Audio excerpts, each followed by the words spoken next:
জানাচ্ছি green TV স্বাস্থ্য বিষয়ক অনুষ্ঠান সুস্বাস্থ্য এর বিশেষ পর্বে। সাথে আছি আমি ডক্টর তপতি মণ্ডল।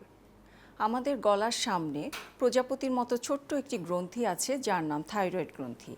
শরীরবৃত্তীয় সকল কাজ এমনকি মনোজগতের সুস্বাস্থ্য অনেকাংশে নির্ভর করে থাইরয়েড গ্রন্থির কার্যকারিতার উপরে।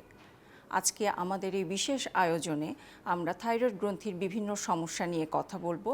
আমাদের সাথে আছেন professor doctor A K M. Fazlul Bari sir. Professor doctor A K M. Fazlul Bari national institute of nuclear medicine and allied sciences এর পরিচালক এবং নিউক্লিয়ার মেডিসিন ও থাইরয়েড রোগ বিশেষজ্ঞ। স্যার, আপনাকে স্বাগত জানাই। ধন্যবাদ। স্যার, আপনার কাছে প্রথমেই জানতে চাচ্ছি এই যে থাইরয়েড গ্রন্থি, এই থাইরয়েড গ্রন্থিটা আসলে কি এবং এর কার্যক্রম কি? আমরা আজকে কথা বলছি থাইরয়েড গ্রন্থি নিয়ে। থাইরয়েড অত্যন্ত সুপরিচিত একটি গ্রন্থি, অন্তঃক্ষরা গ্রন্থি। এটা গলার নিচের দিকে, সামনের দিকে তার অবস্থান। যদিও অত্যন্ত ছোট একটি গ্রন্থি, কিন্তু তার কর্ম সারা শরীরে বিস্তৃত। শুধু শারীরিক নয়, মানসিক ক্ষেত্রেও আপনার মনের কথা বলবে এই থাইরয়েড গ্রন্থি।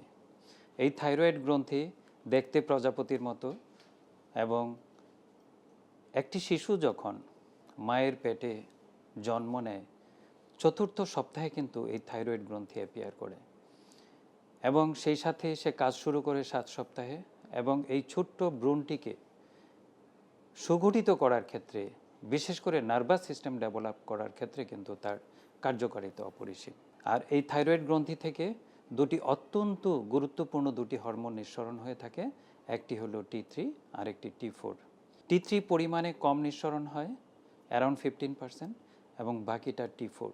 এই T4 কিন্তু কখনো সরাসরি কাজ করে না, মূল কাজটা করে কিন্তু T3, এবং T4 পেরিফেরিতে যে কনভার্টেড হয়ে T3-তে কনভার্টেড হয়ে সেটা সেলের ভিতরে ঢুকে সেখানে ডিএনএ লেভেলে কাজ করে।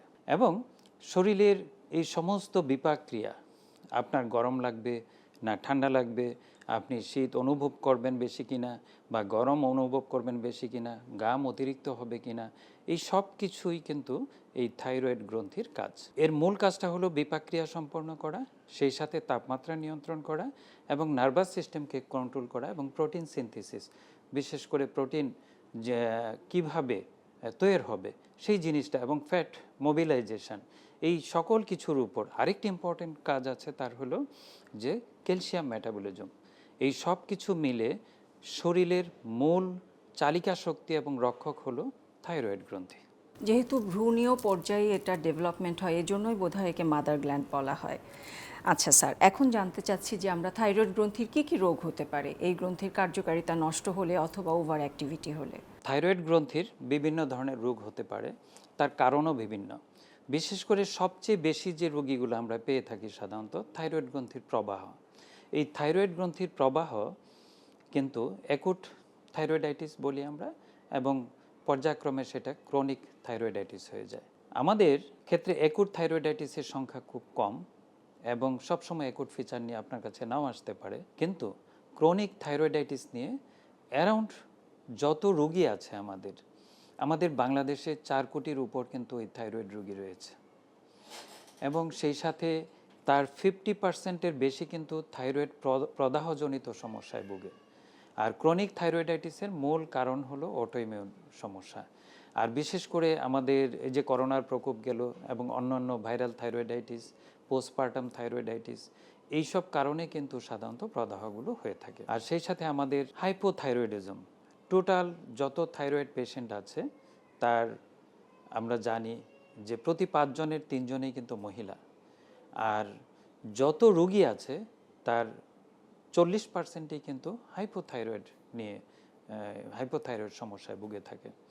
তো এই যে একটি বিশাল অংশের রোগী, এবং এই রোগীগুলো সাধারণত বিশেষ করে যে মুটিয়ে যায়, এবং সেই সাথে সে এসে বলবে যে স্যার আমার 1 মাসে 4 কেজি ওজন বেড়ে গেছে, তার গলার স্বর বসে যেতে পারে, সে স্লো হয়ে যেতে পারে, তার চুল পড়ে যেতে পারে, এবং সেই সাথে তার যে ঋতুস্রাব সেটা অনিয়মিত হতে পারে, বা বাচ্চা কনসিভ করতে দেরি হতে পারে, আর বাচ্চাদের ক্ষেত্রে বেশ করে অমনোযোগী হতে পারে, আইকিউ শর্ট হতে পারে। ঠিক তেমনই হাইপার থাইরয়েড হাইপোথাইরয়েড যেমন স্বল্পতা থাইরয়েড হরমোনের, হাইপার থাইরয়েড হলো যে যদি অতিরিক্ত থাইরয়েড হরমোন সিক্রেশন করে। এই ক্ষেত্রে কিন্তু আপনার হার্টের ওভার অ্যাক্টিভিটি হবে, আপনার সোয়েটিং হবে। হঠাৎ করে রুগী এসে বলবে, স্যার আমার গত মাসে ওজন ছিল 60 কেজি, ঠিক 1 মাস পরে আমার ওজন হয়ে গেছে 50 কেজি। এই যে ড্রামাটিক্যালি ওজন কমে যাওয়া এবং সেই সাথে অস্থিরতা, সাইকিয়াট্রিক প্রবলেমগুলো ডেভেলপ করা, মাথা গরম হয়ে যাওয়া, পালপিটেশন হওয়া এবং সেই সাথে ঋতুস্রাব থেকে আরও অনেক ধরনের সমস্যা তৈরি হয়। কারণ এই রোগগুলো সাধারণত মেয়েদের বেশি হয়। এই হাইপার থাইরয়েড বা অতিরিক্ত হরমোনকরণজনিত যে সমস্যাটা, সেটা সাধারণত 6% রোগীর ক্ষেত্রে আমরা দেখে থাকি। আর এছাড়া আমাদের গয়টার, যেগুলো দেখবেন একটা ডিফিউজ গয়টার নিয়ে ঘুরে বেড়াচ্ছে, বাংলাদেশে প্রচুর পেশেন্ট আছে। Around 10.5% of the population suffering from goitrous problem. এই গয়টারগুলো কেন হয়? এই গয়টারগুলো হয় হলো যখন থাইরয়েড হরমোনের স্বল্পতা হয়, বিশেষ করে আয়োডিন কিন্তু আমাদের র ম্যাটেরিয়ালস। এই যে ইনঅর্গানিক একটা সাবস্টেন্স, এই সাবস্টেন্সটা ছাড়া থাইরয়েড গ্ল্যান্ড কিন্তু অচল। সে T3 T4 কোনো কিছু উৎপাদন করতে পারবে না, যার ফলে রক্ত স্বল্পতা দেখা দিবে। তখন সে মাথায় আমাদের একটি হাইপোথ্যালামাস আছে এবং সেই সাথে পিটুইটারি গ্রন্থি আছে। সে দুই জায়গায় সিগন্যাল পাঠায় যে আমার হরমোন কমে যাচ্ছে এবং র মেটেরিয়ালস কম, হ্যাঁ, হোয়াট ক্যান আই ডু। তখন সে ব্রেইন থেকে সিগন্যাল দেয়, পিটুইটারি থেকে সিগন্যাল দেয় হলো থাইরয়েডকে। তখন থাইরয়েডের সেলগুলো, ফলিকুলার সেলগুলো বারবার বেশি কাজ করতে থাকে। যেহেতু সে বেশি কাজ করতে থাকে, অটোমেটিক কিন্তু এই থাইরয়েড গ্রন্থিটা আপনার বড় হতে থাকে, হাইপারট্রফি হতে থাকে এবং আলটিমেট একটি গয়টার ফর্ম হয়ে যায়। তো এই গয়টার কিন্তু বাংলাদেশে খুবই common. It may be diffuse goitre mostly, sometimes it may be multinodular goitre. আর এছাড়া আমাদের থাইরয়েড ক্যান্সার, যেটা বোঝা খুবই কঠিন, সাইলেন্টলি হয়ে থাকে, অনেক সময় সেকেন্ডারি ডিপোজিট নিয়ে আসে কিন্তু থাইরয়েড গ্ল্যান্ড ভালো। এই 7th most common cancer of the world thyroid cancer. আর আমাদের পপুলেশনে 2% সাফারিং ফ্রম থাইরয়েড ক্যান্সার, একেবারে কম না সংখ্যায় কিন্তু। এই জন্য এই সাধারণত এই ধরনের রোগগুলো কিন্তু থাইরয়েড গ্রন্থিতে হয়ে থাকে। তাহলে আমরা বলতে পারি আসলে থাইরয়েড একটি নীরব ঘাতক হিসেবে কাজ করে, যে ক্যান্সারটা নীরবেই হচ্ছে, আমরা বুঝতে পারছি না। স্যার, আরেকটা প্রশ্ন আছে আমার কাছে। আগে যেমন দেখা যেত মানুষের গলায় অনেক বড় বড় ঘ্যাগ বা মাল্টিনোডুলার গয়টার যেগুলি, সেগুলি নিয়ে আমাদের কাছে প্রেজেন্ট করতো, কিন্তু আজকাল এত বড় গলগণ্ড নিয়ে কিন্তু অত মানুষ দেখা যাচ্ছে না। এটার কারণ কি? আমাদের আয়োডিন আমরা সাপ্লিমেন্ট হিসেবে দিচ্ছি লবণে, সেটা নাকি আমাদের পরিবেশগত কোনো চেঞ্জ হয়েছে? এগুলোর অনেকগুলো কারণ। বেশ করে আগে যেমন এই আয়োডিনের স্বল্পতা ছিল, বিশেষ করে আমাদের উত্তরাঞ্চল, রংপুর, দিনাজপুর, ময়মনসিংহ, জামালপুর, এই এরিয়াগুলো কিন্তু আমাদের থাইরয়েড প্রবণ এলাকা। আবার পৃথিবীতেও কিন্তু এই থাইরয়েড প্রবণ কিছু এলাকা আছে যেখানে এই আয়োডিনের অভাব রয়েছে, বিশেষ করে আফ্রিকান অঞ্চল এবং উত্তর আমেরিকার কিছু অঞ্চল। এইসব অঞ্চলে সাধারণত দেখা গেছে যে সমুদ্র থেকে অনেক দূরে, যার ফলে শৈবাল এবং সামুদ্রিক যে মাছ, যেটা আয়োডিনের একটা বিরাট সোর্স, এই জিনিসগুলো থেকে তারা বঞ্চিত। আর বঞ্চিত থাকার কারণে কিন্তু তাদের আয়োডিন ডেফিসিয়েন্সি ছিল। কিন্তু পর্যায়ক্রমে যোগাযোগ ব্যবস্থার উন্নতি এবং মানুষের জীবন মান উন্নয়ন এবং সেই সাথে আয়োডাইজড সল্ট, আয়োডাইজড ব্রেড, হ্যাঁ, এইভাবে কিন্তু আমরা আয়োডিনের অভাব অনেকটাই মানে পৃথিবীতে কমে আসছে। এই জন্য এখন আয়োডিনের যে সমস্যায় যে গয়টারগুলো হতো, সাধারণত সেইগুলোর প্রবণতা বহুলাংশে কমে গেছে। প্রিয় দর্শক, আমরা একটি ছোট্ট বিজ্ঞাপন বিরতিতে যাচ্ছি। বিরতির পরে আমরা আবার স্যারের সাথে কথা বলবো।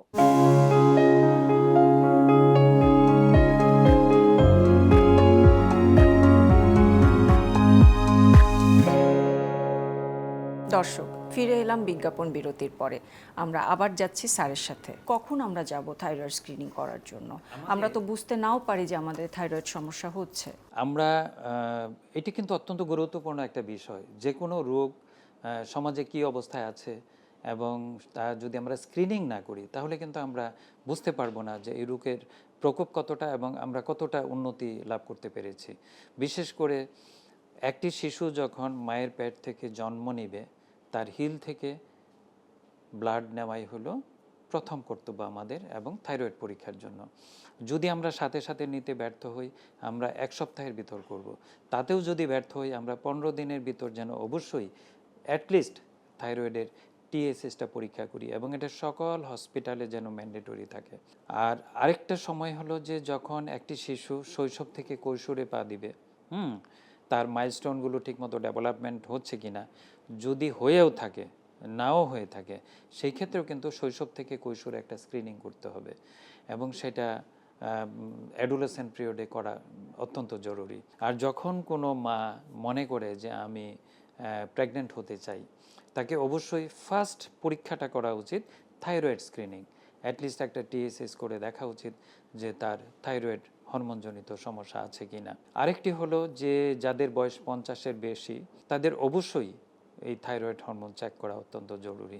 এই 4টা সময়ে যদি আমরা স্ক্রিনিং করি, আমার মনে হয় যে আমরা থাইরয়েড রোগের প্রকোপ অনেকাংশেই কমাতে পারবো। অর্থাৎ আমরা আমাদের জীবনের মাতৃগর্ভ থেকে শুরু করে প্রতিটা স্টেপে থাইরয়েড স্ক্রিনিং করা একান্ত জরুরি।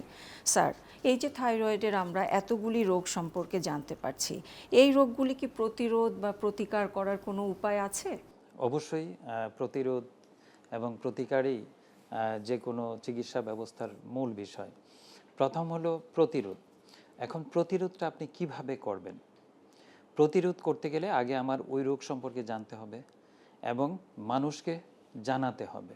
মানুষকে জানাতে হবে যে তাদের ভিতর সচেতনতা তৈরি করতে হবে, কি খেলে এই রোগগুলো কম হবে, কিভাবে তার লাইফস্টাইল মেনটেন করলে কম হবে, এবং সেই সাথে এই রোগের গুরুত্বটা কি, তার কি কি ক্ষতি হতে পারে, এই বিষয়ে মানুষকে সচেতন করতে হবে। মানুষকে আধুনিক চিকিৎসার বিষয়ে সচেতন করতে হবে যাতে তারা সর্বোচ্চ চিকিৎসাটা পেতে পারে এবং সেই চিকিৎসাটা কোথায় পাবে, এটা হলো ইম্পর্ট্যান্ট। আরেকটা বিষয় হলো যে একজন মানুষ বা মা অথবা বাবা যদি কারো থাইরয়েড হরমোন থাকে, তার রিলেটিভস, বিশেষ করে তার ভাই বোন, তার সন্তান, সবার ভিতর কিন্তু এই রোগ ছড়িয়ে যাওয়ার সম্ভাবনা 70%, যদিও এটা কোনো ছোঁয়াচে রোগ না। এই জিনিসটাও জানাতে হবে, কারণ অনেক রোগী জিজ্ঞেস করে যে স্যার মায়ের তো হয়েছে, এখন মায়ের সাথে মায়ের প্লেটে কি কেউ খেতে পারবে কি না।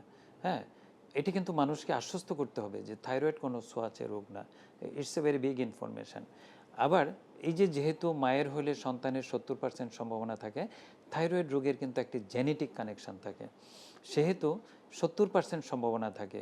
এই জন্য অবশ্যই সবাইকে স্ক্রিনিংয়ের আওতায় আনা উচিত। এবং এইভাবে আমরা কিন্তু প্লাস আমাদের ফুড হ্যাবিট, যেমন ধরেন আয়োডিন রিচ খাবারগুলো যদি খাই, যেমন আয়োডিন রিচ খাবার কী কী, পানিতে প্রচুর আয়োডিন আছে, দুধে প্রচুর আয়োডিন আছে, সেই সাথে টমেটো, বিশেষ করে টমেটোর কাভার যেটা, হ্যাঁ, সেটাতে কিন্তু কাভারিংয়ে কিন্তু প্রচুর আয়োডিন থাকে। এবং সেই সাথে আমাদের বিশেষ করে সেলিনিয়াম, আয়োডিন এবং সেলিনিয়াম থাকে বিশেষ করে নাটে, যে নাট জাতীয় বিচি জাতীয় যত জিনিস আছে সেগুলোতে কিন্তু প্রচুর পরিমাণ আয়োডিন থাকে এবং সেলিনিয়াম যেটা প্রচুর এনার্জি দেয়। বিশেষ করে থাইরয়েড রোগীর জন্য কিন্তু আয়োডিন যেমন ইম্পর্টেন্ট, সেলিনিয়ামও কিন্তু খুব ইম্পর্টেন্ট একটা মলিকুল। এই জন্য আমরা এই জিনিসগুলো বেশি বেশি খাবো। সেই সাথে আমরা কিছু চিলিটিং এজেন্ট আছে যেগুলো আয়োডিনকে শুষে নেয়। এই জিনিসগুলো বিশেষ করে আয়োডিন ডেফিসিয়েন্সি প্রবণ এলাকায় যদি আমরা একটু কম খাই, তাহলে অনেকাংশেই কিন্তু থাইরয়েড রোগীদের সহযোগিতা হবে। যেমন ধরেন ফুলকপি, বাঁধাকপি, ব্রোকলি এবং সয়াবিন, বিশেষ করে সয়াবিন তেল কিন্তু একটা বিশেষ চিলিটিং এজেন্ট হিসেবে কাজ করে। এই জন্য আমরা যদি বিকল্প তেল খাই, বিকল্প সবজিগুলো খাই, যে সবজিগুলোতে বেশি পরিমাণ আয়োডিন, ভিটামিন এ এবং সেলিনিয়াম এবং ক্যারোটিন এগুলো আছে, সেগুলো গ্রহণ করা উচিত। এটা হলো প্রতিরোধের একটি উপায়। আর প্রতিকারের বিষয়টা হলো যখন আপনার রোগ হবে আপনার চিকিৎসা নিতে হবে। আর থাইরয়েড রোগীদের রোগ কিন্তু যেমন হাইপোথাইরয়েডিজম, যেটা প্রায় 40% রোগীর আছে। তো এত বিশাল অঙ্কের রোগী, তারা যদি নিয়মিত ডাক্তারের কাছে যায় এবং ফলো আপ করে, বিশেষ করে থাইরয়েড রোগীর ফলো আপের ইম্পর্টেন্ট বিষয় হলো অ্যাটলিস্ট 3 মাস পর পর ফলো আপ করা উচিত, ডাক্তারের কাছে যাওয়া উচিত এবং তার চেক করে দেখা উচিত তার বেড়েছে বা কমেছে, এবং তার যে সাপোর্টিং, বিশেষ করে আমরা কিন্তু ডাক্তারদেরও সচেতন থাকতে হবে। কারণ হলো থাইরয়েড রোগী যখন আপনার কাছে আসবে, আপনার পারিপার্শ্বিক তার অন্য সমস্যাগুলোও কিন্তু আপনার চিন্তা করতে হবে। যেমন একটা থাইরয়েডের যে অনেকগুলো কমপ্লেক্সি দেখা দেয়, আপনি শুধু ওষুধ দিয়ে যাবেন যে থাইরক্স খাবে হাইপোথাইরয়েডের ক্ষেত্রে, সেই ক্ষেত্রে সেই ওষুধের সাথে তার যে সাপ্লিমেন্টগুলো প্রয়োজন এগুলো কিন্তু আপনাকে এনশিওর করতে হবে সুস্থ জীবনের জন্য। যেমন হাইপোথাইরয়েড রোগীদের ইউরিক অ্যাসিড বেড়ে যেতে পারে, সেটা আমাদের খেয়াল রাখতে হবে। ক্যালসিয়াম কমে যেতে পারে, খেয়াল রাখতে হবে। নিউরোসাইকোটিক ডিসঅর্ডার হতে পারে, সেগুলো কিন্তু আপনাকে খেয়াল রাখতে হবে। আর বিশেষ করে থাইরয়েড রোগীর ওষুধটা সেবন করতে হবে সকালে নাস্তা করার 1 ঘন্টা আগে। আর সেই থাইরক্স জাতীয় যে ওষুধগুলো আছে এই ওষুধগুলো কখনোই কোনো অবস্থাতেই কোনো ভিটামিন, মিনারেলস বা অ্যাসিডিটির ওষুধের সাথে খাওয়া যাবে না। এতে তাই সেই ওষুধের এফিকেসি কমে যাবে। তাহলে আমরা বুঝতে পারলাম যে প্রতিকারের মূল বিষয়টা হলো যে তার চিকিৎসা, বিশেষ করে তেমনই হাইপার থাইরয়েড হলে অ্যান্টিথাইরয়েড ড্রাগ গ্রহণ করতে হবে এবং সেই অ্যান্টিথাইরয়েড ড্রাগের যে সাইড ইফেক্টগুলো আছে সেগুলোও খেয়াল রাখতে হবে আমাদের, এবং কি কি খেলে তার অস্থিরতা বাড়তে পারে সেগুলো কিন্তু আমাদের খেয়াল রাখতে হবে। এইভাবেই আমরা থাইরয়েড রোগের প্রতিরোধ এবং প্রতিকার করা সম্ভব। অর্থাৎ আমরা আশ্বস্ত হতে পারি যে থাইরয়েড নীরব ঘাতক হলেও থাইরয়েডের সমস্যা থেকে আমরা সুস্থ থাকতে পারি, কিন্তু সেটার জন্য প্রয়োজন নিয়মিত চিকিৎসা এবং ফলো আপ। স্যার, আমাদের যেটা আপনি একটু আগে বললেন যে জনসচেতনতা, আমরা জানি যে সামনে এই 25শে মে বিশ্ব থাইরয়েড দিবস। তো এই বিশ্ব থাইরয়েড দিবস সমগ্র বিশ্বে পালিত হয়। তো এটা আমাদের দেশে কিভাবে পালিত হচ্ছে বা এর প্রতিপাদ্য বিষয় কি, বা জনসচেতনতা তৈরিতে এই বিশ্ব থাইরয়েড দিবসের কার্যক্রম কি কোনোভাবে প্রভাব ফেলতে পারে? আগেই বলেছি যে থাইরয়েড একটি নীরব ঘাতক। কেন নীরব ঘাতক? কারণ হলো থাইরয়েডের যে ডিজিজগুলো এগুলো আলটিমেট ফেট কিন্তু খুব ভালো না, মানুষকে অক্ষম করে তোলে। যেমন থাইরয়েডের হরমোনের কারণে যদি সে আনট্রিটেড থাকে তাহলে, এবং সে কিন্তু প্রথম অবস্থা বুঝবেই না, এই জন্য সাবক্লিনিক্যাল 8% থাইরয়েড রোগী আছে কিন্তু সাবক্লিনিক্যাল। আর তার সাথে 60% রোগী আছে যারা জানে না তার থাইরয়েড সমস্যা আছে কিন্তু তার থাইরয়েড রোগ আছে। এই যে একটি সমস্যা, সে নীরবে কিন্তু বয়ে বেড়াচ্ছে এবং নীরবে আস্তে আস্তে কিন্তু অক্ষম হয়ে যাচ্ছে এবং সে পার্মানেন্ট ড্যামেজের দিকে যাচ্ছে। এবং সেই ক্ষেত্রে কিন্তু আপনি দেখেন অনেক রোগী হার্ট ফেল করে কিন্তু সে জানেই না যে থাইরয়েড তার কারণ। অনেক রোগী সিভিয়ার ইলেকট্রোলাইট ইমব্যালেন্স হয়ে যায়, সে হয়তো বুঝতে বুঝতেই ইলেকট্রোলাইট ইমব্যালেন্স হয়ে যায় এবং সে কিন্তু তার জীবনের যে জৈবিক ক্রিয়াকলাপ আছে সবগুলোই কিন্তু পরিবর্তন হয়ে যায়, কিন্তু সে যখন একবারে টার্মিনাল স্টেজে আসে তখন বুঝতে পারে। থাইরয়েড ক্যান্সার যদিও কিউরেবল ম্যাক্সিমাম ক্ষেত্রেই, কিন্তু দেখা গেছে যে ক্যান্সার হয়তো সে বয়ে বেড়াচ্ছে 10-20 বছর যাবৎ কিন্তু সে জানেই না তার থাইরয়েড ক্যান্সার আছে।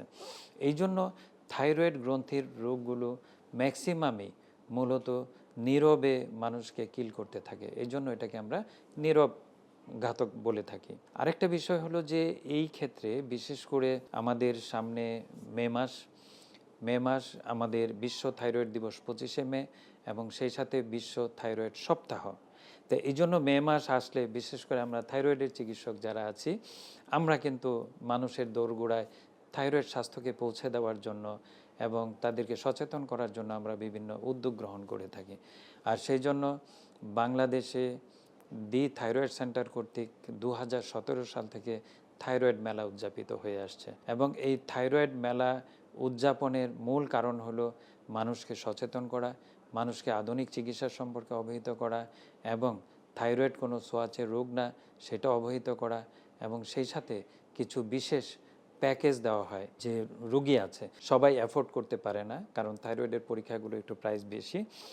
সেই জন্য আমরা 7, 8, 9 যেহেতু ঈদের একটি বিষয় আছে 25শে মের দিকে আমরা এটাকে একটু এগিয়ে নিয়েছি। এবার 7, 8, 9ই মে ঢাকাস্থ ধানমন্ডি থাইরয়েড সেন্টার এবং সেই সাথে আমাদের 6 জন ময়মনসিংহ যে থাইরয়েড সেন্টার আছে সেখানে থাইরয়েড মেলা উদযাপিত হবে। এইটাই 8মবারের মতো থাইরয়েড সেন্টার মেলা উদযাপন করতে যাচ্ছে। আমরা আজকে এই প্রোগ্রামের মাধ্যমে দেশবাসীকে জানাতে চাই যে স্বল্প মূল্যে মাত্র 500 টাকা ভিজিটে আপনি ডাক্তার, কনসালটেন্ট, প্রফেসর দেখাতে পারবেন এবং সেই সাথে আপনি 50% কম মূল্যে পরীক্ষা করতে পারবেন, প্যাকেজে পরীক্ষা করতে পারবেন মাত্র 3500 টাকায়। তো এই জন্য আমরা সেই সাথে আমরা কিন্তু 25% কম মূল্যে স্ক্লেরোথেরাপি, যে সুই ফুটিয়ে আমরা থাইরয়েড যে নডিউলগুলো আছে সেগুলো ডেস্ট্রয় করা এবং আধুনিক চিকিৎসা পদ্ধতি সম্পর্কে থাইরয়েড ক্যান্সার সহ সকল ক্ষেত্রেই 25% ছাড়ে চিকিৎসা ব্যবস্থা করা, এই জিনিসগুলো কিন্তু আমরা আয়োজন করেছি আপনাদের জন্য। আরেকটি বিষয় হলো যে বিশ্ব থাইরয়েড দিবস 2026, এই উপলক্ষে আমরা বাংলাদেশ থাইরয়েড সোসাইটির পক্ষ থেকে কিছু প্রোগ্রাম নিয়েছি এবং সামনে আমরা এই প্রোগ্রামগুলো আপনাদের সামনে উপস্থাপন করব। আর যেহেতু বিশ্ব থাইরয়েড দিবস সামনে, তার অ্যাওয়ার্ডটা এবং ইন্টারন্যাশনাল একটি প্রতিপাদ্য বিষয় যেটার উপর ফোকাস করে আমরা কিন্তু এই কার্যক্রমগুলো পরিচালনা করব, সেটি হলো জানুন, পরীক্ষা করুন, জয় করুন, আপনার থাইরয়েড আপনার রক্ষক। আমার মনে হয় অত্যন্ত যুগোপযোগী একটি স্লোগান। এটাকে সামনে রেখে আমরা আমাদের কর্ম পরিকল্পনা সাজিয়েছি এবং থাইরয়েড রোগ কীভাবে প্রতিরোধ করা সম্ভব এবং প্রতিকার করা সম্ভব, আমরা সেই চেষ্টায় চালিয়ে যাব। আমরা আশা করি আমাদের জনগণ আমাদের সাথে থাকবেন। স্যার, আপনাকে অনেক অনেক ধন্যবাদ আমাদের প্রোগ্রামে আমাদের সাথে থাকার জন্য। আপনাকে সুস্বাগতম জানাই। পরবর্তীতে আমরা আপনার সাথে আবারও হয়তো কখনো মিলিত হব। ধন্যবাদ আপনাকে স্যার। আমি ধন্যবাদ জানাচ্ছি ডক্টর তপতিকে। আমি ধন্যবাদ জানাচ্ছি গ্রিন টিভির কলাকুশলী, ক্যামেরাম্যান এবং মালিকপক্ষ এবং যারা মিডিয়ার সাথে জড়িত আছেন সবাইকে।